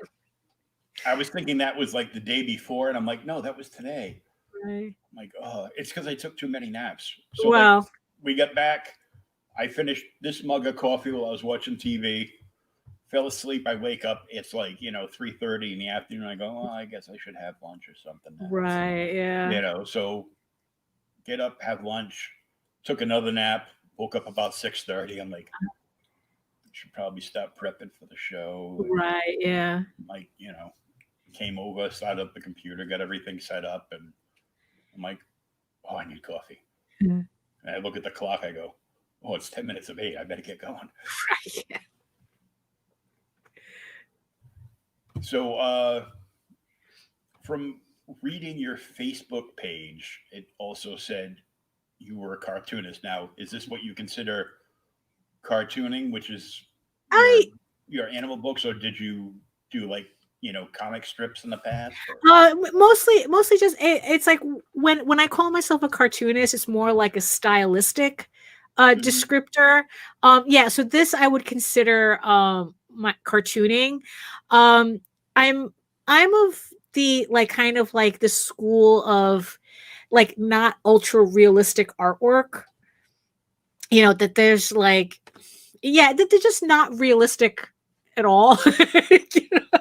So I think that cartoonist kind of fits me better in terms of the style that I prefer, rather than like I can do illustration, but that's not my main style. Um, and then in the end, it's like comic book artist is definitely what I do in terms of this work. So yeah, yeah, it's a stylistic preference, cartoonist. So it's like that's the term that I feel more comfortable with. It's because your images look like 80s cartoony style. Yeah, it's something like that. Yeah, because like I said, it's like I'm not really into like the more like traditional, like no one's confusing my artwork for Jim Lee. It's like, I mean, so yeah, Jim so it's Lee like, still does artwork. well, at the rate DC is doing, at the rate DC is going, he might have to. I can see like any year now he's going to be like knocking on Image's door. Think I can get my old job back? Right? Yeah, exactly. All of I a think sudden he's doing Kickstarter. I think I remember how to do this. Yeah. I actually have his autograph somewhere because I bought when he was doing Hush over at DC. They released a special edition Batman figure based on his design. Right. Where of course we all know the story that he said the worst thing he ever did was draw the bottom of Batman's combat boots. Oh, wow. Because now he and everybody forever on has to draw all the Right. Yeah, tread on the bottom of the combat now boot. you gotta draw every tread. You just cost yourself more work, but it was there were like 3 figures inside. One was the mock-up that looks kind of like this one. This is a Jack O'Neill from Stargate, though. But it looks like that because it's it was just like a test model one, and then they took the test model one and they added some paint to it so they could see it in color, and then the actual finished one. But it's a variant of the finished one, and of course he signed on the certificate of authenticity inside. Plus he did sketches and signed the sketches, and there's a Batman sketch in every single one of those boxes. Oh, wow. Okay. So I'm yeah, but you see, that's why I feel more comfortable with the term cartoonist, because I'm not drawing the treads underneath that boot. No. You gotta draw the treads. Right. No. Thick Sharpie. Yeah, exactly. Whoops. What happened? Exactly. Light source is over here. It got shaded in. Exactly. So you've got quite a full plate this year. Yeah. I have total of 7 Kickstarters scheduled. Wow. Yeah. Look, after 2020, 2021 is go big or go home. I swear that's what it feels like. Friends of mine have posted, we're not in a new year. 2020 just put a wig on and came back. Oh yeah. I've heard somebody say it's 2020 season 2. Yeah. But I said, welcome to 2021, or as I call it, the Book of Revelations. Right, exactly. It's like we're just waiting for everything to start unfolding. Let other shooters drop. Because I'm up, I'm up in the north, like you are. So I'm like, if I hear like hail coming down, I'm looking to see if it's like frozen locusts or something. Oh yeah, I know, right? We're just checking. So my question is, how do you get 6 Kickstarters in a year? Because I heard you have to be lucky to get in on the pattern. You're lucky if you're like uber lucky if you can launch 4. Right. Well, so 4 of those Kickstarters is going to be for Egoraven, which is on my Kickstarter account. Mhm. The other 3 is going to be for Tall Tales, which is on JD's account.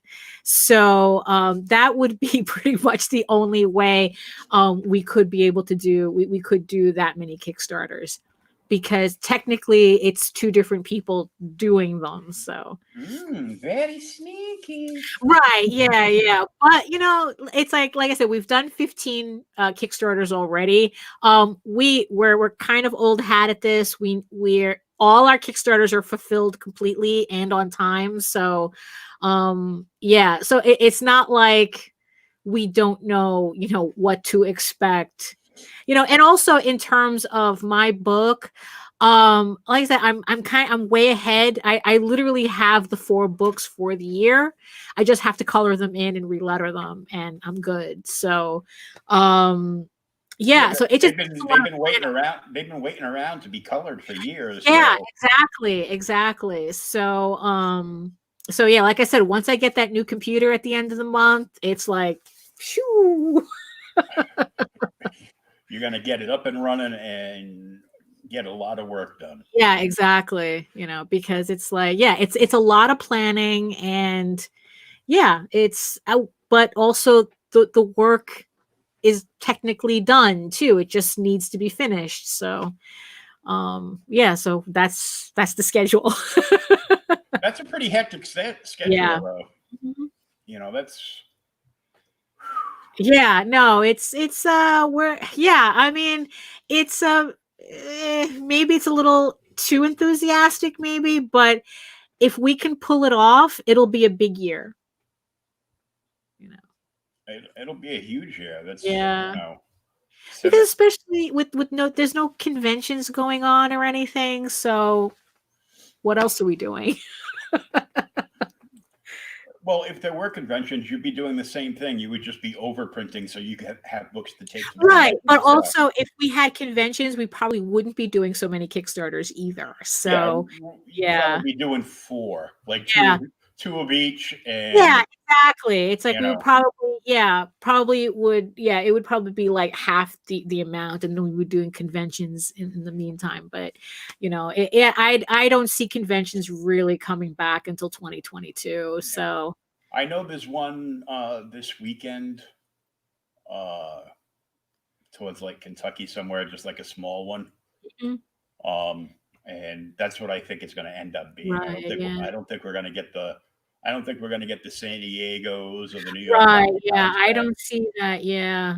I Because see like the old fashioned old school, you know, cons with safety measures taken in. right, yeah, because because that's the thing. I mean, I think that like places like Walt Disney World has proven that you can have that many people safely, as long as you're actually willing to enforce the protocols to do it. So there's no reason why conventions shouldn't be able to do that. But I think it's more like an insurance company issue, and that's why I don't see anything like really resolving itself until 2022. Yeah, I Yeah. don't think any of the insurance companies are going to let any of their big Yeah. MCU stars appear at any convention. Right. Yeah, exactly. I don't see that happening either, So It's like you're not allowed to gather around the little people. right.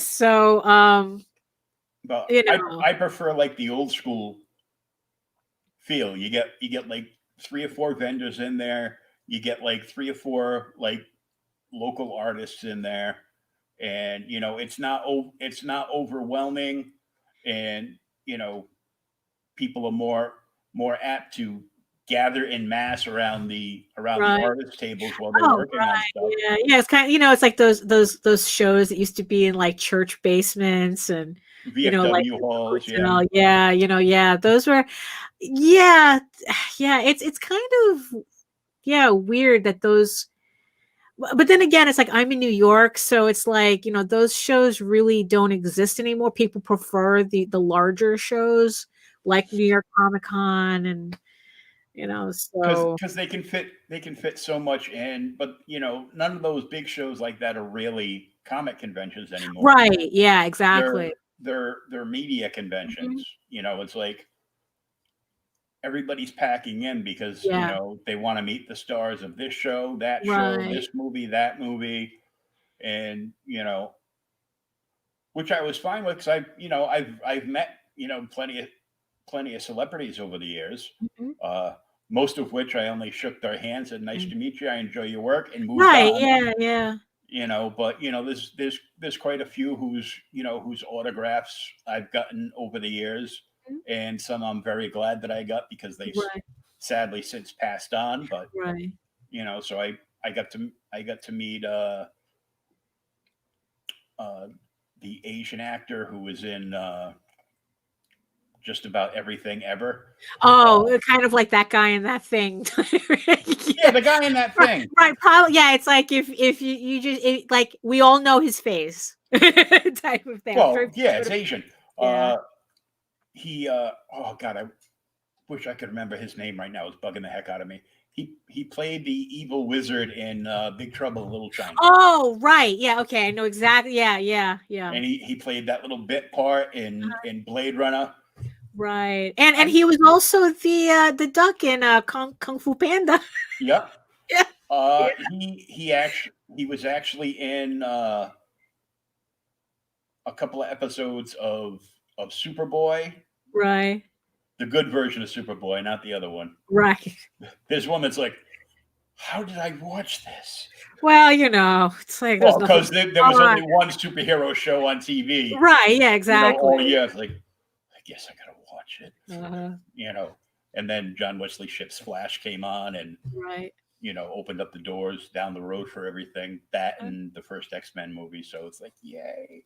Uh, And now there's nothing on TV that doesn't come from a comic book. So right. Yeah. Yeah. It's like you can't get any more mainstream than yeah, I'm what like, we have now.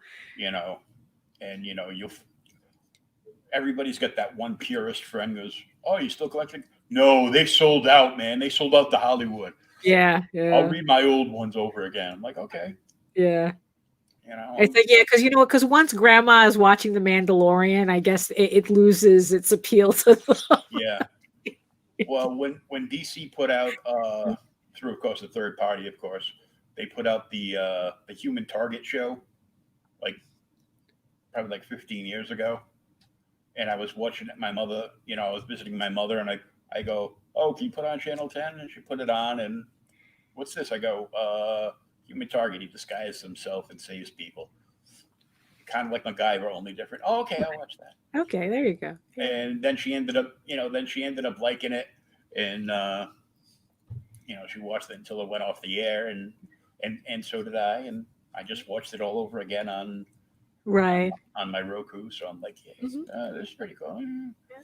So that's all I do is you pay money for streaming services. For me, outside of Mandalorian, it's just to watch old shows all over again. Right, exactly. Yeah, yeah. Don't you want to check out the new stuff? Nope, that's really. what I do. That's what I do with comics. Yeah. I already know Fringe is an awesome show, so I just started watching that again. Right. But so not a book that you've worked on or you're working on, but can you recommend an indie book for somebody else to read? Wow. Okay. Well, an indie book. Well, is it like a more mainstream type? Because my collection is pretty eclectic nowadays. I'm kind of in like a foreign comic, French comic, Italian comic kind of thing right now.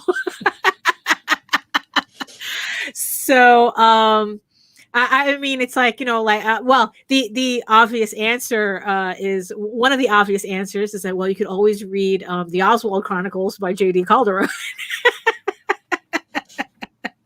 And, let's see, one of my like big books that I like right now. I'm reading Berserk. Which is the manga collections from Dark Horse. I don't know if that counts. I like Meta Barons by Humanoids. Love that book. Love that book. Um, let's see, what's a recent, let's see. Um, if you're into like werewolves and stuff, Night Wolf, Night Wolf by Robert Mutari. He has 4 issues out, and he has a trade paperback right now that, well, technically it's a little self-serving because I did do a pinup for him, but right? So that's fan art. That doesn't right, yeah, so there's that. Um let's see. I'm waiting. I ordered this book on Indiegogo. I'm waiting for it, but it's so I haven't technically read it yet, but I'm so looking forward to reading this book because Russ Leach is just, he's just a brilliant artist. It's Only Death Can Save Us. I think his book is still in demand right now on Indiegogo. Like I said, it's like I haven't gotten it yet, but look, once you see the artwork and it has like that John Buscema look to it, that Conan, kind of vibe, and and it's just like it's like I can't recommend that book enough. It's if I pick up anything, and even if it's black and white, yeah, and it reminds me of like the old Conan black and white magazine. Right, yeah, exactly. Yeah, yeah. $50. Here you go. Yeah, exactly. I mean, it's like let me see what else. Yeah, like I said, my collection is kind of weird right now. So, yeah. Daphne is currently in her foreign film version of yes, of I am. collecting. Yes, I am. Yes, I am. And if you really want to look it up, though, I mean, my 2 big favorites right now is the French comic Eagles of Rome, which is done by an artist called Marini, which is funny because he's currently doing a series for DC called Batman, the Dark Prince Charming. So, but it was Eagles of Rome that really got me into his artwork. I mean, it's just that's just amazing stuff. It's like if I'm really big, I was raised on I Claudius, and that series just completely imprinted on me. So I'm just completely attracted to anything that reminds me of that. So it's just like Roman, Roman Empire, type stuff. I just love that, and that's what Eagles of Rome is. And then there's another one. If you're a fan of Black Sad, so Black Sad is another French comic that I'm into. And there's a similar type of book called Solo by Oscar Martin. And I think he used to be a Disney animator, and he does like this Mad Max with furries type of book that is just bonkers. It's like I think there might be an English version. I just don't know who's producing it. But it's just called Solo Cannibal. Yeah, it's like Cannibal World or something like that. Because again, I only have the French version, so I don't know how it translates. But it's like if you're into like Mad Max style, like Mad Max style Disney type artwork, that's a book to look for too. So now I can see why that's a favorite of yours. Yeah. Just from seeing all your versions of art, whether it's from Tales right. or Evergreen. It's yeah. like, oh yeah, well I can see why you're attracted to that because it reminds you of you. Right. Yeah, exactly.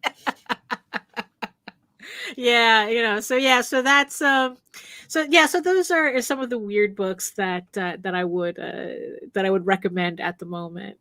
I'm in my foreign film phase right now. Well, since you're in your foreign film phase, is there any thought of, or plan to maybe release any of the trades you're planning in other languages? That would be trippy. That would be nice. But at this moment, it's not. It's literally not something on the table, really. Yeah, it's just something we just haven't gotten to. I mean, we've dabbled with it in the past. I mean, what's funny is that Oswald is being translated in Spanish in Chile. But that's like the closest that we're getting right now. I mean, yeah, I would love to see, a French bande dessinée version of Tall Tales and Egoraven, but yeah, not right now. Well, I know Andy Belanger, his Kickstarter just finished, and he's doing his book in English, and because he's from Canada, of course, it is being done also Right. in French. Oh, that's cool. And himself, his lady, and their little girl spent about 6 months in Italy. Wow. Okay. Uh, he said he loved it, except he got a little too fat on the food. Well, yeah, yeah. Because he's also pro wrestling too. Oh, there you go. So, but because of the time they spent in Italy, he had the connection. So I guess his book is also going to be translated into Italian. Oh, that's cool. That's cool. So I'm like, I mean, yeah, it's like, having something translated is not as easy as running it through Google Translate. So yeah, no. it's a big effort. I mean, at one time I was having one of the Tall Tales one of the Tall Tales issues. I was having it, just as an experiment. I was having it translated into Spanish, and it went over really well because it was that we were testing it at San Diego Comic-Con, and it seemed to go really well, but we just never built on it because having something translated is yeah, it's an effort. It's an effort. Oh yeah. Yeah.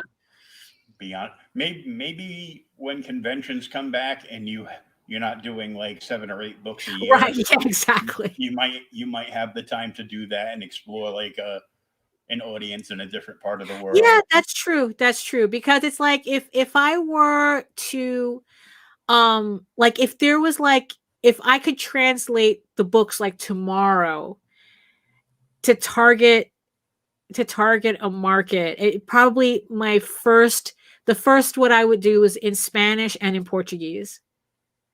Those would be the first languages I would go for.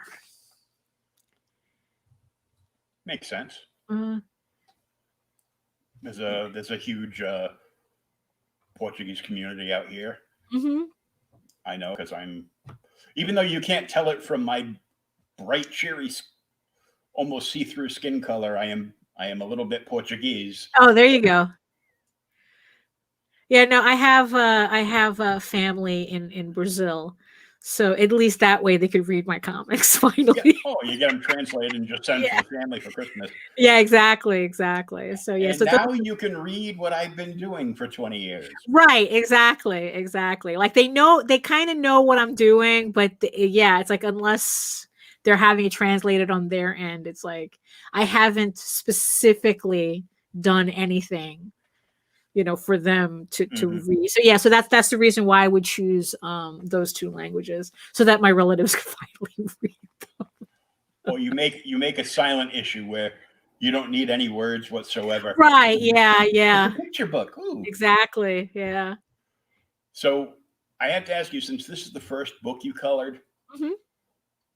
was there a big learning curve for you? And what platform did you use to color the book? Well, yeah, it was an interesting, it was definitely a learning curve, that's for sure. I predominantly, I only use Photoshop.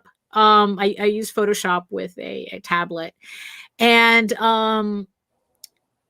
the coloring style that I had to do with the comic book was completely different than the coloring style that I was doing normally, which was like what you see in the background. It's like I had like a really elaborate coloring style. And when I started doing the comic and I started researching, actually do how to color a comic, I mean, I realized that you can't spend 2 weeks coloring a page. If I was going to color a comic, I had to come up with a system that was efficient to get the job done as quickly as possible. Because it's like, I can't take 6 months or whatever to color a full issue. So I still use Photoshop, but I watched a lot of YouTube videos, and I think like the main thing that I learned with coloring a comic is that I don't have to color everything in. My regular style, it's like I'm coloring in every leaf, I'm coloring every little detail in the background, every little thing. It's like if I have like a table with 5 bottles on it, each bottle is colored individually. But when it comes to an actual comic book page, I can't do that. So I learned to kind of use color to separate the characters from the backgrounds by using more monochromes and and more limited color palettes, and using like a more uniform shading style that takes like the entire panel into consideration as opposed to like each individual character. Mm-hmm. So that definitely sped up the process for me. But there was a learning curve because I mean, because the style also is a lot simpler. I mean, what's ironic is like now I'm getting a style that is reminiscent of those 80s cartoons, which I absolutely love, but at the same time, I'm not used to it. Because it is simple, and it's like I'm like, oh my god, it needs more detail, it needs more detail. And what I have to get over myself is, no, it doesn't need more detail. I just need enough color information to get the artwork across. Mm-hmm. So yeah, that's still taking a little bit getting used to.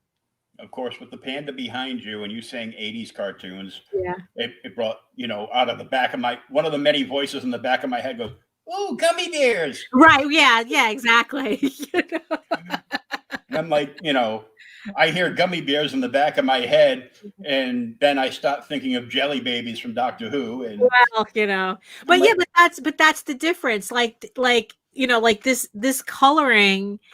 I mean, it's like I'm kind of like using gummy bear coloring now, and it's like it's taking me some time to get used to it. But the funny thing is that for the comic, that simpler style is a lot more effective, especially when those panels in color, they still have to tell your story. Mm-hmm. You can't have the color getting in the way of the storytelling, which was also another thing I had to get used to as an idea, that it is possible for your coloring to get in the way. So yeah, it required a whole new set of thinking on it. Thinking is hard. Yeah. Especially with some, when you're approaching something you've never done before. Yeah. You're like, oh, I gotta hit the reset button again. Right. Yeah. It took me a while to really because even like the tools that I was used to using in Photoshop, I had to use completely different tools. So it's like it was like learning from scratch almost, but the funny thing is that once I got the hang of it, I could see how the process got faster and faster. So that's why I'm not too worried about coloring the next couple of issues, the next several issues, because it's like, okay, I kind of get it now. So it's like I kind of understand what I'm supposed to be doing. So, was the layering tough? Yeah, I had to really be careful with that, because it's like it was a little too easy to kind of, well, it's like, oh, I need a layer for this, I need a layer for that, I need a layer for this. And it's like, before you know it, you have like 20 layers. And that was like, and then it's like, oh, I can't control anything. So yeah, so now it's like I try to keep it like 6 layers maybe, just at most, just try to really keep it as simple as possible. It's kind of difficult, but at the same time, because you're digitally coloring, it's like, oh man, I messed up that page. Yeah, yeah. Well, yeah, I think because that's the thing. Yeah, you can start all over. You can just like use the erase palette and right. Take something completely out. Right. Yeah. At least that way it's easy to fix, because that's also the reason why I started like tweaking the artwork too while I was, when I was working on it, because because I usually I work traditionally. It's like I work with pen, paper, pencil, technical pens, and then I scan it in. But once I scanned it in and started work coloring on the pages, I realized, like, while I'm here, let me fix a couple of things. And I was able to fix the line art. I mean, I haven't gotten to a point where I'm actually working fully in digital. I don't know if that's something that I see myself actually doing in the future, because I'm just really used to hands-on. Yeah. But at least digitally it gave me the opportunity to to fix things, just to like, oh, this is a little misaligned. Let me fix this here. I could tweak this here, and without having to like go into the actual artwork and put on piles of whiteout on everything. Well, Yeah.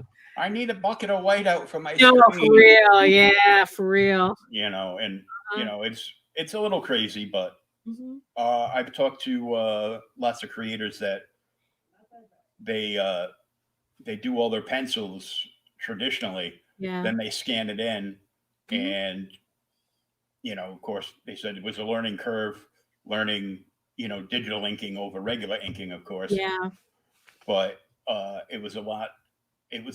Once they got it down, it was a lot more simplified, because if they went a little too heavy here or Right. too light there, it was an easy fix. Right, yeah, and then it's like you have you have the brushes that imitate certain things and certain textures. So yeah, you can do a lot digitally. But like I said, it's like I got coloring. Okay, it's like I can do coloring. It's like I'm not, I'm not confident with pen and ink on a screen yet. So Yeah, so I prefer, somebody in a group was asking, an artist was asking, do you prefer getting a piece traditionally or digitally? And I'm like, traditional, because I can go anywhere on the interwebs and download a digital picture. right, yeah. I want, an actual physical, you Hmm. know, piece of artwork. And, Yeah. luckily I've gotten probably like 2 dozen pieces over the years, of original stuff. So Mhm. luckily one was blue blue line sketch from Joe Sinat that my pal Rusty Gilligan inked a few years ago for a fundraiser. So, and I actually won it. So I'm like, Right. I've had that for about 5 years, but yeah, there's nothing like getting original art. Yeah. Uh, I'd much rather give money to a creator, if for whatever thing, your IP goes and it becomes like, of course, yours would be animated Yeah. because it already is. Um, but if a company wanted to make a cartoon out of something you did or an animated series, I would much rather go and see you at a table and have you do an original sketch Right. because I read the book, I like the movie. I'd rather give my money to the creator of the of the source material than somebody who voiced over Angry Panda. Right. Yeah. You Yeah, know, exactly. Yeah. so Yeah. And also there's a certain inspiration that I get from seeing original art that I have kind of yet, like, I mean, don't get me wrong. I mean, there's some really amazing digital art out there, but the thing is, though, like it's so polished that it looks digital. Like Mm-hmm. there's just something very digital about it. So it's like, yeah, you got, it's like, yeah, it looks like a painting, but you can tell like something is not quite real about it. Mm-hmm. But then it's like I mean, there was this it was Florida Comic Con where I saw Jack Kirby pages in person, up close and personal for like the first time. And I swear to God, I felt something here when I saw those pages. That there was something about seeing this work in person, like seeing the yellowed paper, and you see the whiteout, and you see the rubber cement, and you see, the way the ink lays on the paper, and there was like something visceral I got out of that I don't get from looking at digital art. It's the same thing where it's like if anyone ever comes out to New York, you can actually visit. I don't know about nowadays, but once all this nonsense is over, you can actually visit Continuity Studios, which is Neil Adams' studio. Mm-hmm. And it's it's a functioning studio, but it's also run as an art gallery too. So if you go in and you can literally ask the receptionist to give you a tour. And that's what we did. And to see all these Neil Adams originals, I mean, I had to lie down when I got home after seeing that. There's just you can't beat the experience. So it's like, if there's anything that I can like say that digital artwork doesn't have, it's that it's just seeing up close and personal. It's lacking the human touch. Yeah, something like that. I mean, it's like, yeah, I really can't put my finger on it. It's like it's like there's just something about seeing that original artwork from masters. It's like it's you can imitate texture, but you can't right. make it appear. Something like that. Yeah, it's kind of like the difference between, you see pictures of the Eiffel Tower versus actually being underneath it. Like pictures just don't you just don't get it in a picture. Mm-hmm. It's like, seeing pictures of, stuff at the Metropolitan Museum or at the Louvre or something, and actually being there and being in front of the painting. It's like there's kind of like an intimacy between you and the artwork. It's like I don't know. It's kind of weird. Yeah, I know what you're trying to say. Yeah. I mean, we've all seen the statue like a billion times. Right. And when I was 11, my mother and I traveled to New York, and I cracked up everybody on the bus because I was coming out of the bathroom in the back, was trying to whisper, but loudly kid whispering. Yeah, yeah. Are we there yet? And then I sang the stupid "I Love New York" song. Right. Walking in front of the bus, and it was full of all it was me, my mother, and a whole bunch of senior citizens because it was around Christmas time, so they were going up to see the lights at Rockefeller and everything. Time, yeah. And but we went to the statue, and I've seen the statue plenty of times. We took the ferry over. Of course, it was torrential downpours. Oh, right. So, we were all below decks and, still drenched from head to toe. But we went up, and at that time, because that was late 70s, early 80s, the torch was already long since closed because they were working on that, but the crown was still open. The windows were still broken, but we got up to the crown, and torrential winds started swaying the statue. Oh, yeah, that's back and forth. Yeah. And the glass at the crown had been like shattered in spots like over the years. So there's like sweeping wind and rain coming in through the windows, and I didn't want to leave, probably because I had a death grip on the railing and I was afraid to move because the statue was moving, you know. And then a few years later, that awful Ghostbusters 2 movie, the statue actually moved. Well, you know, hey, you know, that was the best part of that movie. So, but one last question: what would you recommend to up and coming creators? Right.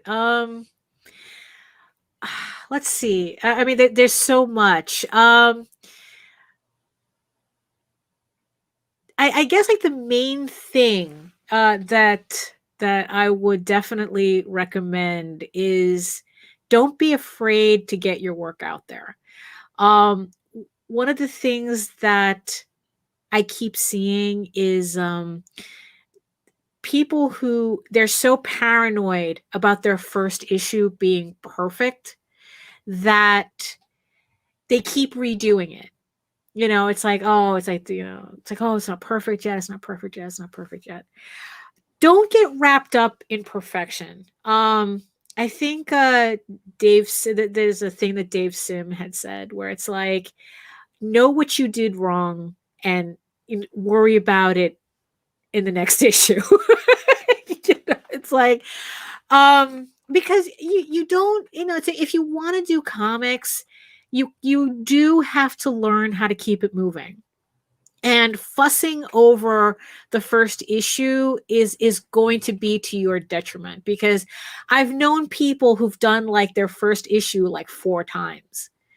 And it's like, wow, it's like, so you put in the work for 4 issues, but technically you only have 1, you know, as opposed to like having 4 issues. Because it's like, because in the end, you're going to naturally progress. So no matter what you do, your work on issue 1 is going to look different when you hit issue 4 or issue 10, especially. I mean, my issue 1 and my issue 20 are like miles apart, but that's just what it is. And there just comes a point where it's like you have to respect the artist you are at the moment. Do the work. Just do the work. Know what you have to improve on, and then just keep working at it while still working, you know, like while working on your books. I mean, because you're going to improve anyway. So yeah, so finished is better than perfect. And since perfect is impossible anyway, at least you know you can finish. You can't be perfect, but you can definitely finish. Progression will come over time. Yeah, it will. It's like, you know, everything that you need to work on will and don't be afraid to work on stuff you're having problems with, because one of the things that I do, like I know that there's a lot of things that I still need to work on, like for me, like backgrounds is a thing for me. So what I do is I make sure that I keep drawing backgrounds, you know, as opposed to people like, oh, I don't like drawing backgrounds, so I'm not going to draw backgrounds. Like, no, you have to do the opposite. Whatever it is you're afraid of to do in your comic, that's what you have to keep on like putting in your comic so that you keep drawing it. And then there's going to come a point where you're going to realize you're not struggling anymore, or you're not struggling as much. Mm-hmm. You know, so that's part of the progression. It's like, it's like, don't fear your work. You know, I mean, that's it, you know, that's advice that I keep telling myself to this day still. Don't fear your work, because is it working yet? You know, I get what I can. A little bit. A little bit here and there. I take my own advice, but yeah, you know, pretty much. Yeah. But yeah, that would be the main thing. It's like, just really like, yeah, finished is better than perfect, and don't be afraid of what you need to do.